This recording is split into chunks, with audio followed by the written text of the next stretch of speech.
అందరికీ నమస్కారం అండి. ముఖ్యంగా మెగా అభిమానులకి ఈరోజు ఫుల్ పండగ. మరి పుట్టినరోజు జరుపుకోబోతున్నటువంటి మెగాస్టార్ గారికి పుట్టినరోజు శుభాకాంక్షలు ముందుగా తెలియజేస్తున్నాను. మెగాస్టార్ చిరంజీవి గారి ఇంద్రా సినిమాలో రాయలసీమలో అడుగుపెట్టినప్పుడు విలన్ ఇంటికి వచ్చినప్పుడు ఒక డైలాగ్ ఉంటుంది. ఆ డైలాగ్ చేసి వినిపిస్తాను. రావాలనుకునే మనిషి వచ్చినప్పుడు ఆనందపడాలే కానీ ఆశ్చర్యపోతారేంటి? రాడనుకున్నారా లేక రాలేడనుకున్నారా? కాశీకి పోయాడు, కాషాయం మనిషి అయిపోయాడు, వారణాసికి పోయాడు, వరుస మార్చాడు అనుకున్నారా?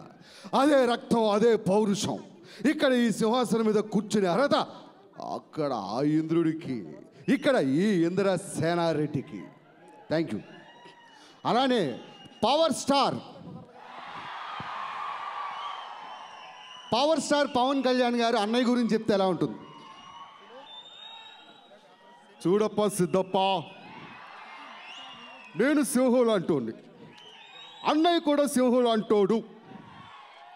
అది గడ్డం గీసుకోదు, అన్నయ్య గీసుకుంటాడు. అదొక్కడే తేడా, మిగతావన్నీ సేమ్ టు సేమ్. అన్నయ్య 150 సినిమా వస్తే ఆ కిక్కే రబ్బా. మరి ఇదే చిరంజీవి గారు శంకర్ దాదా ఎంబీబీఎస్ అనే మూవీలో స్టైల్గా కాలేజీలోకి వెళ్తుంటే లింగమ్మ అడ్డుపడితే చిరంజీవి గారు ఫినిషింగ్ టచ్ ఎలా ఇస్తారు? Shankar, how do you come this college? ఒక దాదాని కాలేజీలోకి ఎలా రప్పించారు? హౌ? చూడు లింగమ్మావా, రౌడీలు రాజకీయ నాయకులు అయితే లేని దాదాలు డాక్టర్లు అయితే తప్పేంటి? శంకర్, ఈ కాలేజీలో నువ్వు ఎంబీబీఎస్ ఎలా పూర్తి చేస్తావో నేను చూస్తాను.